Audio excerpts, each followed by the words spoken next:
Good morning, সবাই কেমন আছো? আশা করি সবাই খুব ভালো আছো। আমরাও এখন একটু ভালো আছি। বাবুর অপারেশনটা হলো, অপারেশন ঠিক না, কিন্তু আমি অপারেশনই বলছি। তো যাই হোক, ওটা এখন মানে এই 3 দিন হলো। তো এখন বাবু অনেকটা বেটার আছে। খুব ব্যথা বেড়ে গেছিলো পরশু দিন, তো সাংঘাতিক যন্ত্রণা হয়েছে, মানে পুরো রাত ঘুমাতে পারিনি। তারপর ডাক্তারকে ফোন করে ডাক্তারের থেকে আবার কিছু মেডিসিন উনি লিখে পাঠিয়েছেন হোয়াটসঅ্যাপে। সেই ওষুধটা খেয়ে এই আজকে 3rd ডে, আজকে অনেকটা বেটার আছে। তো আমার আজকে কাজের মেয়েটা আসবে না, তার জন্য আমি সকাল সকাল একটুখানি ঝাড়ু পোছা যা যা হয় আর কি, এগুলো করে ঠোরে স্নান করে পুজোটা করে নিয়েছি। এবার আমি সকালের ব্রেকফাস্টটা বানাতে যাব। তো বাবু কালকে রাত্রেই বলে রেখেছে কিছু একটা বানিও। কিছু একটা কি বানাবো, আমি বাইরের খাবারটা খুব একটা এখন অ্যালাউ করছি না, দিচ্ছি না আর কি। তো ঘরেই কিছু বানিয়ে দেবো, পরোটা কিছু একটা বানিয়ে দেবো। সঙ্গে দেখি আলু সেদ্ধ বসিয়ে দিয়েছি অলরেডি। তো দেখি একটুখানি আলু মরিচ টাইপের হয় না, মানে বেশি মশলাও না, অথচ খেতেও ভালো লাগে। এই যে গুড মর্নিং, কি অবস্থা? ঠিক আছে, হুম, ঠিক আছে। আজকে বেটার? ওই ওষুধগুলো দেওয়ার পরে বেটার হচ্ছে? বেটার লাগছে? এদিকে একবার তাকা তো, সবাই দেখছে তোকে। গুড মর্নিং বল একবার। ব্রেকফাস্ট রেডি, চলো ওঠো, ফটাফট ওঠো। তুমি কি ব্রেকফাস্ট করবে? তুমি হাড্ডি ব্রেকফাস্ট করছো? হাড্ডি নিয়ে বসে আছো? কালকে রাতের থেকে বসে আছিস একটা হাড্ডি নিয়ে? হ্যাঁ, একটাই হাড্ডি নিয়ে বসে আছিস? কাজ নেই, কর্ম নেই, ভালো জীবন, খুব ভালো জীবন, হ্যাঁ না? খাও দাও আর নিনি করো, খাও দাও নিনি করো। আমি রান্নাঘরে এসে গেছি। এই যে আলু সেদ্ধ বসিয়ে দিয়েছিলাম, আগেই সেদ্ধ বসিয়ে দিয়েছিল, ওকে না জিজ্ঞেস করেই। তো আলু সেদ্ধ হয়ে গেছে। ওদিকে আবার ওই ঘরে আবার গানের ক্লাস চলছে। আজকে স্যাটারডে, তো ওই জন্য গানের ক্লাস চলছে, বাচ্চারা এসে গেছে। এই আলুগুলো একটুখানি ভেঙে নিচ্ছি, ভীষণ গরম, হাত দেওয়া যাচ্ছে না। আর একটুখানি পেঁয়াজ কুচিয়ে নিয়েছি। পেঁয়াজটা একটুখানি ভাজা ভাজা যেই হয়ে যাবে, তখন আমি এই আলুগুলো দিয়ে দেবো। তারপরে একটুখানি নুন আর গোলমরিচের গুঁড়ো, আর কিচ্ছু না, কিন্তু অপূর্ব লাগে খেতে।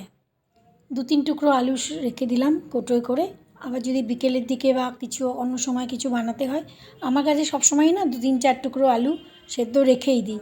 কখনো কিছু হঠাৎ করে বানিয়ে দিতে হলো, ওদের খেতে দিয়েছি। এই যে আলু মরিচ পরোটা আর একটু মিষ্টি। ওকে গোটা মিষ্টি দিইনি, একে অর্ধেক মিষ্টি দিয়েছি, বাবুকে একটা মিষ্টি গোটা দিয়েছি। এটাই হচ্ছে আজকে আমাদের খাওয়ার, সকালের ব্রেকফাস্ট আর কি। আর আমার হচ্ছে একটা রুটি, একটুখানি আলু মরিচ আর ব্ল্যাক কফি। আজকে আমি ব্ল্যাক কফি নিয়েছি, আজকে আর দুধ দিয়ে চিনি দিয়ে কফি বানাইনি। কারণ অনেক দিন ধরে না ওই কলকাতা থেকে শুরু করে প্রচুর অনিয়ম হয়েছে, আর প্রচুর মিষ্টি টিষ্টি প্রচুর খাওয়া দাওয়া হয়ে গেছে। বাবুকে খাওয়ার আগেও একটা মানে খালি পেটে ওদের যতদূর মানে গ্যাসের ওষুধ একটা দিয়েছে, বাকি 6খানা ট্যাবলেট ওকে খেতে হচ্ছে। ব্রেকফাস্ট বানাতে আসার আগেই না আমি মেশিনটা লাগিয়ে দিয়েছিলাম, কারণ অনেকগুলো জামা কাপড় ধোয়াধুয়ি করতে হবে। যে ধুয়ে আমি মেলেও দিয়ে এসেছি, কারণ তাড়াতাড়ি রোদ উঠলে পরে না তাড়াতাড়ি শুকিয়ে যাবে। শুকিয়ে আবার ওগুলোকে এনে আবার ভাঁজ করা, আবার জায়গা মতন রাখা, অনেকগুলোই কাজ হয়ে যায় না। আর সোফার কভারগুলো ওগুলোও ধুয়ে দিয়েছি, সেই আমরা কলকাতায় যাওয়ার আগে ধুয়েছিলাম, আর এই কদিন ধরে এই জন্য ধোয়া হয়নি, ওই জন্য ধুয়ে দিয়েছি এগুলো সব। ব্রেকফাস্ট হয়ে গেছে, তো আমার কফিও খাওয়া হয়ে গেছে। এখন একজনের আসার কথা, তার ওয়েট করছি। রান্নাবান্নার না খুব একটা বেশি চাপ নেই, কারণ কালকে রান্না করেছিলাম মাছের ঝোল, তেলাপিয়া মাছ ছিল, তেলাপিয়া মাছের ঝোল আর বাঁধাকপির তরকারি, ওটা করেছিলাম, ওইটাই একটুখানি রয়েছে। বাবু কালকে মাছ ভালো খায়নি, আর ওর জন্য বলেছি যখন তুমি বেরোবে তো একটা শিক কাবাবের প্যাকেট নিয়ে আসবে। একটু ডাল করছি, তো ডালের সঙ্গে ওকে শিক কাবাব বা ভেজে দিলে খেয়ে নেবে। তো একটা অনেক বড় একটা মানে জিনিস কথা তোমাদের সাথে শেয়ার করছি, না শেয়ার করে পারছি না। কি হয়েছে, আমাদের যে মেডিক্লেমটা করা আছে, সেদিন যে ভেবেছিলাম করব না শেয়ার, কিন্তু আবার শেয়ার করছি এই জন্য, যদি কারোর কোনো উপকারে লাগে, এই কথাগুলো জানা দরকার, জানা উচিত। তো সেদিন যখন আমাদের বাবুর যখন এই আমার নামটা এবার মনে পড়েছে, ক্রায়ো অ্যাবিলেশন, এই যে প্রসেসটা হয়েছে ওর, এটার নাম ক্রায়ো অ্যাবিলেশন। যাই হোক, তো এটা হয়েছে পরের দিনই কিন্তু ছেড়ে দিয়েছে, রাখেনি ওকে বেশি দিন। মানে যেদিন ভর্তি হয়েছে সকালে, তার পরের দিন সন্ধেবেলা মানে দুপুরেই ডাক্তার ডিসচার্জ লিখে গেছে। আর আমাদের আস্তে আস্তে প্রায় অনেক রাত হয়ে গেছে, প্রায় 9টা বেজে গেছে। তার কারণ হচ্ছে ওখান থেকে আমাদের যে মেডিক্লেম আমাদের যেটা করা আছে, ওখান থেকে প্রি অ্যাপ্রুভাল এসেছিলো 180, মানে 1,80,000। এটা খুব মানে এক্সপেন্সিভ একটা ট্রিটমেন্ট। যে প্রসেসটা হয়েছে সেটা খুব এক্সপেন্সিভ ট্রিটমেন্ট। তার জন্য ডাক্তার আমাদের মানে যেটা বলেছিলেন যে 3,85,000 মতন খরচা হবে। আর বাবুর হচ্ছে 3 লাখ টাকার ওর পলিসি করা আছে। তো সেই জন্য, আর পলিসিটা চলছে অনেক বছর ধরে।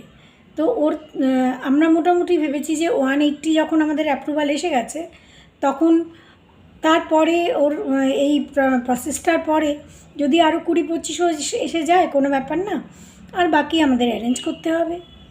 যখন ওর ডিসচার্জের সময়, তখন হসপিটাল অথরিটি থেকে বলছে যে ওখান থেকে আপনার যেটা প্রি অ্যাপ্রুভাল এসেছিল, ওখান থেকে ওরা 70,000 কেটে নিয়েছে। 70,000 কেটে নিয়েছে। আপনাকে এই বাকি পুরো টাকাটা আপনাকে এখন দিতে হবে। সেই নিয়ে বিরাট একদম, সে আমার যে এজেন্ট, তাকে ফোন করা, আবার তাকে ফোন করা, এরকম করে ঠোরে অনেক কাণ্ড করে তারপরে ওখান থেকে 1,39,000 দিল ওখান থেকে। তারপরে আমরা তখন ওখান থেকে অ্যারেঞ্জ করছি টাকা। তো তারপর যখন লাস্ট মোমেন্টে মানে অনেক ফোন টোন অনেক কিছু করার পরে, তারপরে ওরা আবার 1,80,000 টাকা ওরা তারপরে আবার যেটা প্রি অ্যাপ্রুভাল ছিল সেটা আবার করে দিল। কিন্তু এই যে হ্যারাসমেন্টটা, আমরা যতক্ষণ হসপিটাল অথরিটিকে টাকা না দেবো ততক্ষণ ওরা আমাকে ছাড়বে না। আর একজন পেশেন্ট, সে যতক্ষণে বাড়ি গিয়ে যে আরাম করবে, একটুখানি বিশ্রাম করবে, তার উপরেও একটা মেন্টাল প্রেশার চলে আসলো। এই সব নিয়ে আর কি ভীষণ একটা মানে ডিসঅ্যাপয়েন্টেড হয়েছিলাম। তো বাবু আজকে ওই জন্য একজনকে ডেকেছে বলতে যতদূর মনে হয়, বাবু কোন কোম্পানি যেন, পলিসি বাজার থেকে একজনকে ডাকা হয়েছে। উনি এখনই আসবেন, তার জন্যই ওয়েট করছি।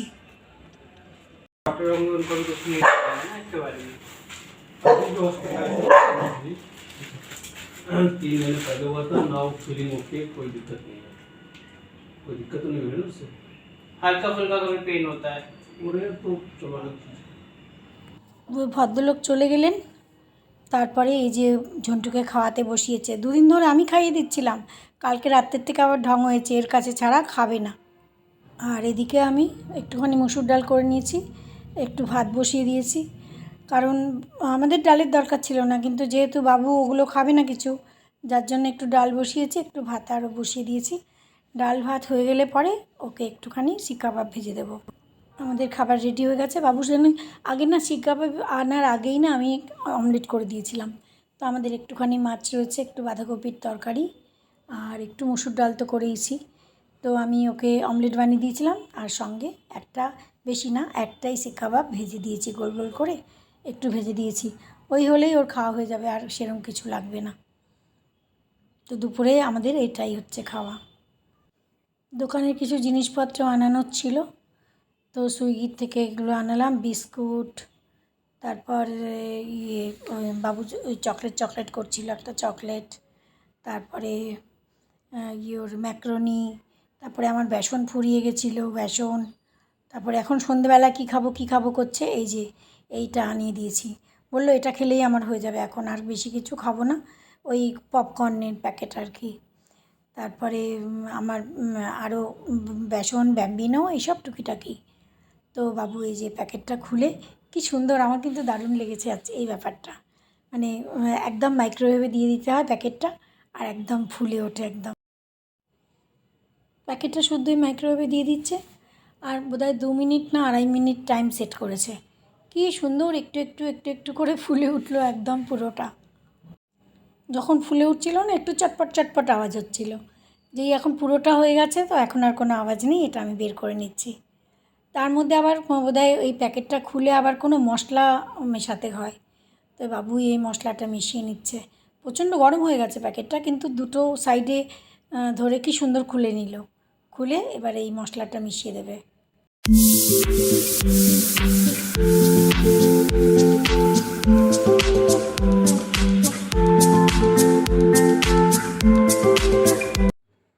চা পপকর্ন শেষ হতে হতেই ভাই এসছে। ভাই আজকে তাড়াতাড়ি ফিরেছে, তো ভাই এসছে। ভাই আসলে ওই বাবুকেই দেখতে এসছে। কালকে আবার টুসি আর বড় ভাইও এসেছিলো। তো যাই হোক, ভাইয়ের সাথে কথাবার্তা বলে ঠলে এই ঝন্টু তো ভাইকে যখনই দেখে তখনই হই হই হই হই করে। এখন আবার দেখো ভাইয়ের সামনেই বসে আছে, ওর পায়ের কাছেই বসে আছে। ও একটু ভয় পায়, কিন্তু ওই ভাইয়ের পায়ের কাছেই বসে আছে। ভাই চলে গেল, তারপরে কী বানাবো কোনো বাজার ছিল না। তারপরে একটুখানি রাজমা বানালাম, অনেক দিন ধরে রাজমা বানানো হয়নি, রাজমা বানালাম। তারপরে বাজার থেকে গিয়ে ঘুরে আসলাম। রাজমাটা ভিজিয়ে রেখেই গেছিলাম, তারপরে বাজার থেকে গিয়ে ঘুরে আসলাম। বড় বেগুন পাইনি, এই ছোট ছোট বেগুন পেয়েছি তাই এনেছি। একটু কুমড়ো, একটা বাঁধাকপি, তারপরে একটু সজনে ডাঁটা পেয়েছি, সজনে ডাঁটা একটু, আর কি এনেছি, আর পটল এনেছি। সবজির দাম বেশ বেড়ে গেছে। অল্প একটু ইঁচড় পেয়েছি, ইঁচড় ওইটুকুই ছিল দোকানে, তো ওইটুকুই ইঁচড় নিয়ে এসেছি। ইঁচড় জানো কত করে? 120 টাকা কিলো। আর কাকিমার বাড়ির ইঁচড় দেখিয়েছিলাম না তোমাদের, ভর্তি গাছে কাঁঠাল হয়ে রয়েছে। এইটুকুই ইঁচড় পেয়েছি। এইটা মানে ওই 30 টাকা না 35 টাকার মতন। যাই হোক, ওইটুকুই নিয়ে এসেছি। আর কাকিমার বাড়ির এই ইঁচড়ের কথা মনে পড়ছিল তখন। রাত প্রায় 11টা বাজে, সবার খাওয়া দাওয়া হয়ে গেছে, আমারও হয়ে গেছে খাওয়া দাওয়া। তো এখন ভাবলাম যে জামা কাপড়গুলো একদম গুছিয়ে রেখে তারপরে সোফার কভারগুলো পেতে তারপরেই শুতে যাব, কারণ রাত্রিবেলা না এলোমেলো ঘর রেখে শুতে একদম ভালো লাগে না।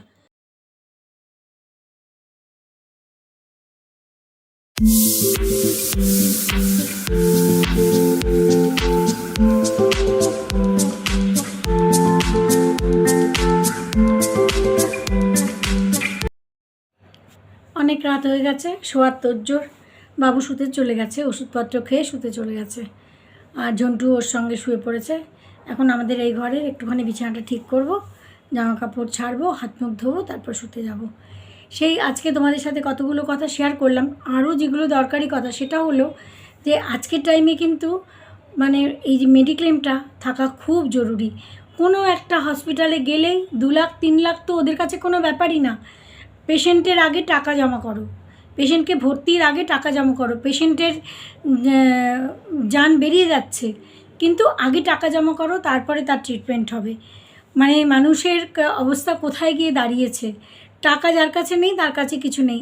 আর সরকারি হসপিটাল অবশ্যই যাওয়া যেতেই পারে, কিন্তু যখন মানে অত ভিড়, সেখানে যার একটা এমার্জেন্সি দরকার সেখানে দেখো এক্স রে করাতে যাবে সেখানে লাইন, আল্ট্রাসাউন্ড করাতে যাবে সেখানে লাইন, অথচ তক্ষুনি দরকার, ইমিডিয়েট দরকার সেই পেশেন্টের, তখন তো সম্ভব হয় না। যার জন্য আমাদের প্রাইভেট হসপিটালেও যেতে হয়, আর যাওয়ার জন্য তার জন্য কত মানে খেসারত দিতে হয়। তো সেই জন্য আজকের টাইমে আমার মনে হয় প্রত্যেকটা মানুষের কিন্তু ছোট বড় একটা মেডিক্লেম করে রাখা খুব দরকার। আর তার থেকেও বড় কথা, যে কোম্পানিতে মেডিক্লেম করছো সেই কোম্পানির সমস্ত কিছু রুলস ভালো করে জেনে নিয়ে তারপরে করো। মানে কি পাওয়া যাবে কি পাওয়া যাবে না, শেষ পর্যন্ত ওই সময়টায় এই যে হ্যারাসমেন্টগুলো, এটা যেন না হয়। এই হ্যারাসমেন্টটা হওয়া একেবারেই উচিত না পেশেন্ট পার্টির সাথে, কারণ তারা অলরেডি একজন পেশেন্টকে নিয়ে তারা মানে ব্যস্ত। মানে সেই পেশেন্ট কেমন আছে তার উপরেও তো একটা প্রেশার পড়ে যায়, তার মেন্টালি প্রেশার হয়ে যায় তার উপরেও, যে এখন আমার বাবা মা কোথার থেকে এতগুলো টাকা জোগাড় করবে, তার উপরেও তো প্রেশার পড়ে। তো সেই জন্য মানে সব কিছু জেনে বুঝে তবেই মেডিক্লেম একটা অবশ্যই করিয়ে রেখো। আমার মনে হয় মেডিক্লেম একটা হওয়া প্রত্যেকের জন্য খুব জরুরি। তো যাই হোক, আজকে আমার মনের কথা তোমাদের সাথে শেয়ার করলাম। ভেবেছিলাম বলবো না কিছু, কিন্তু না বলেও পারলাম না, কারণ এই কদিন ধরে না আমার মাথার মধ্যে একদম কিলবিল কিলবিল করছে ব্যাপারটা। যার জন্য না শেয়ার করেও পারলাম না।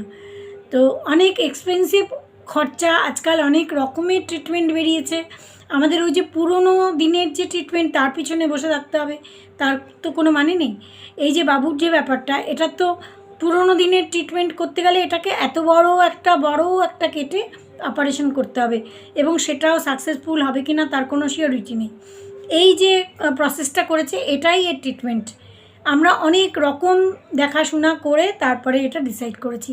আর এটা এত এক্সপেন্সিভ, মানে 3,85,000 টাকা বলেছিল, সেখানে গিয়ে ফাইনাল বিল আমার তৈরি হয়েছে 3,45,000 টাকা।